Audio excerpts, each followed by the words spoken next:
In this lesson you will become familiar with the most common vehicle controls. It is important to understand what they do, why they are necessary and how you should operate them. You will no doubt replace your own vehicle several times during your lifetime. Each time you do, you must make sure you spend a few minutes finding out where everything is before you drive it. The first thing you must become familiar with is the ignition key or a keyless system. Unless the vehicle is an older model, both devices will have buttons to lock and unlock the doors and the boot. The keyless system, the fob or key card, is battery operated and you must look for signs that the battery needs replacing. When you get into the vehicle, insert the key in the ignition. Then turn it clockwise one click and you can operate some of the ancillary controls, such as the radio. With a keyless system, you can simply press the start button to achieve the same thing. The next stage is to start the vehicle. Turn the key clockwise as far as possible to the start position briefly, then release it. The key will fall back to the power on position and the engine will now have started. With a keyless system, you should press down on the clutch or brake as necessary, then press the start button. Check by looking at this gauge on your dashboard. It will be just below 1000 revolutions per minute. Then, if you lightly press the gas pedal, you will see the engine revs increase.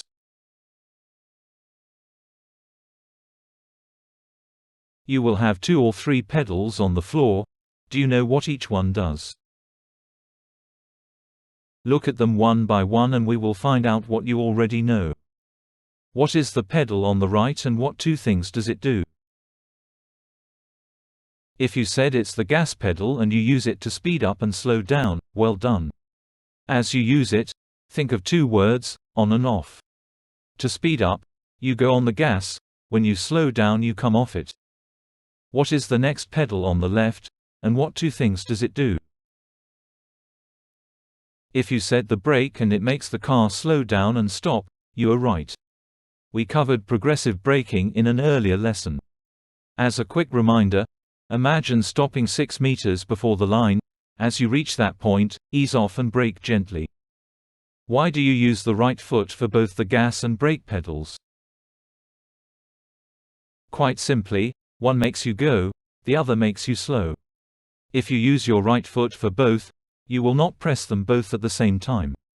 Position and pivot your right heel between the 2 pedals and then try to press both pedals with the ball of your foot. In a manual vehicle you have a 3rd pedal on the left. What is that pedal and what do you use it for? Did you say the clutch pedal? And yes, you use it to move off and change gear. In simple terms, it connects and disconnects the engine and the wheels. We use the words down and up to recognize the difference from the gas pedals. We will discuss how to operate the clutch in the moving off and stopping lesson. In it, you will get to learn a little of how the clutch works when you use the pedal. You will also become aware of the holding point and the biting point, which is slightly above that. Why do we have gears in a vehicle? They allow it to speed up and slow as the engine operates within a design speed range. In an automatic, the gears change for you, but in a manual you decide when you must make the change. As a guide on a flat road, change gear as your speed reaches the next zero. So first gear 10 miles per hour, second gear 20 miles per hour, and you continue like that. In an automatic and with the engine running, you first press the brake, then push a button so you can select reverse or drive. In a manual vehicle you press the clutch down and put the palm of your left hand on the right side of the gear stick. You then push it left before pushing it forward into first gear, then you can move.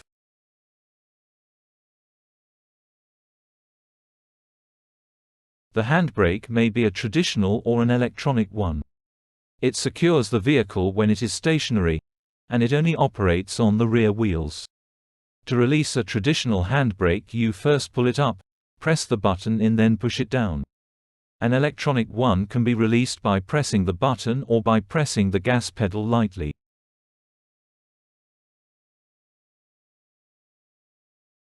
On most vehicles, the indicator stalk is positioned behind the steering wheel on the left side. It may also house the switches that allow you to turn the dipped headlights and main beam lights on, like this one. If they are not on the stalk, you will most likely find one or more switches on the front console. When you want to operate the indicators, wrap your left thumb around the wheel and extend your middle finger to push the stalk up or down.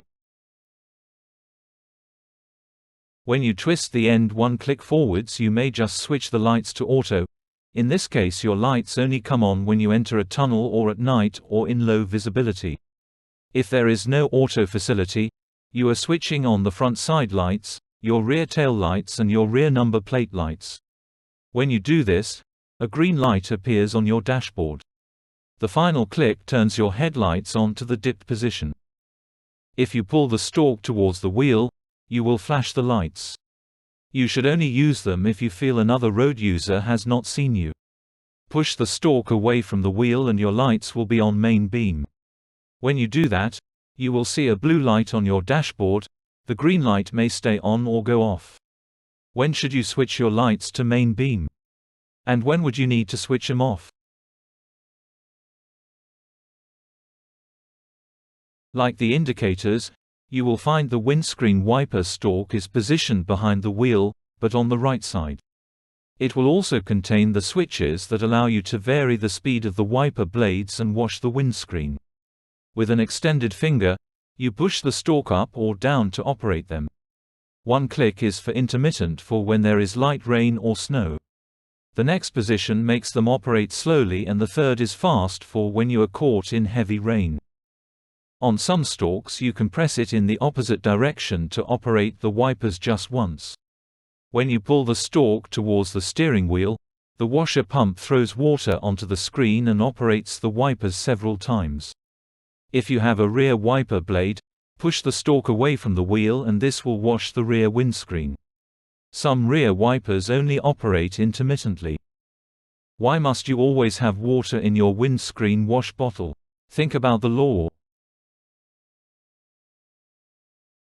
Dashboard lights are increasing in number as technology becomes more complex.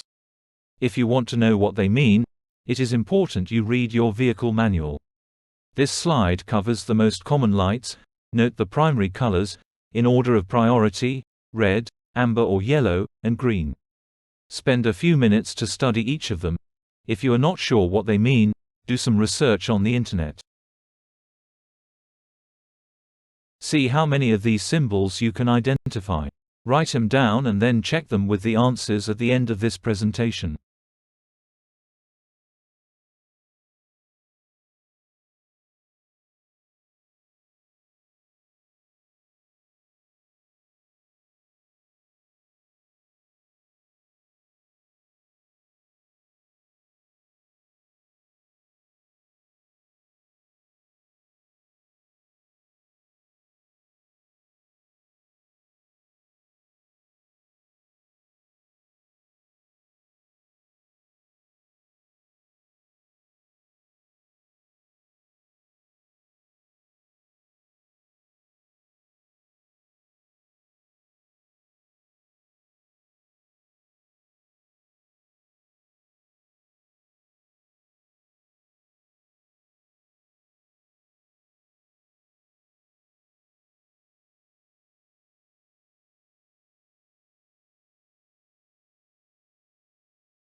Your dashboard will normally provide you with the following information. Some of it is visible, other bits are only revealed when you select them. You will normally have two large dials that show you your vehicle and engine speeds. You will also have a fuel and possibly an engine temperature gauge. Most people do not use it, but you will probably have a trip meter and a total mileage indicator.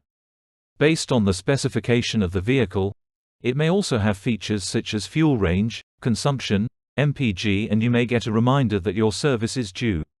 You may also have a range of lights that come on when you engage or disengage various systems. Your car may have some controls on the steering wheel, such as some media, phone, cruise and speed controls. You must make sure you are familiar with how they operate before you drive to make sure they do not distract you on the move. When you want to use any of these controls, make sure you have space around you. It takes time to take your eyes off the road, so remember, several glances are better than a stare. The heater and air conditioning controls are usually located in the center console. To switch the heater and aircon on, locate the fan control and turn it to level 1. The temperature control and airflow direction have their own controls. The air conditioning, fresh air vent and rear demist are controlled by button switches. If you need to demist your windows, simply turn the fan on full, the heat up to maximum and the airflow to the windscreen. Bear in mind, this may take a few minutes because the engine coolant needs to reach a minimum temperature. The engine thermostat will then open to allow water to flow through the cabin heater under the dashboard.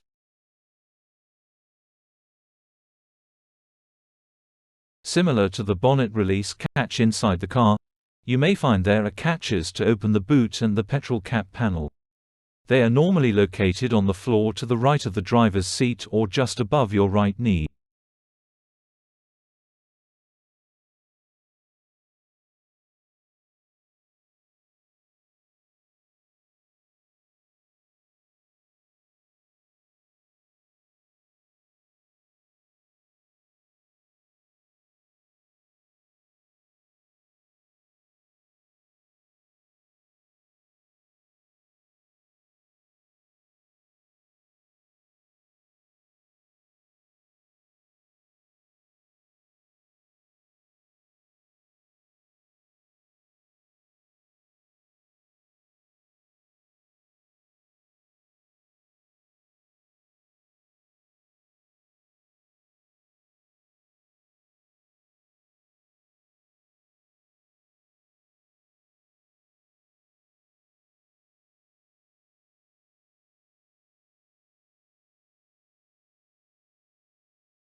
Now take some time to see if you can answer these questions.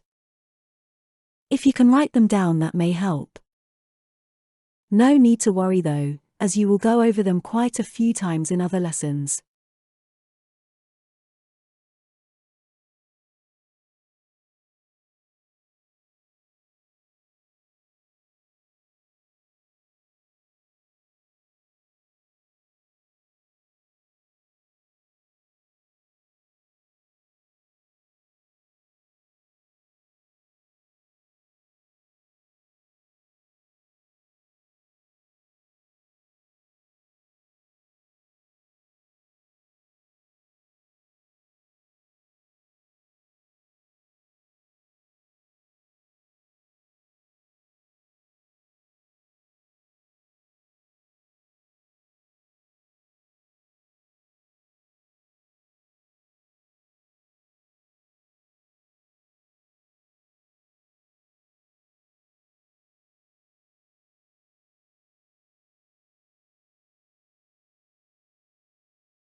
Do you have any questions as a result of what you have covered in this lesson?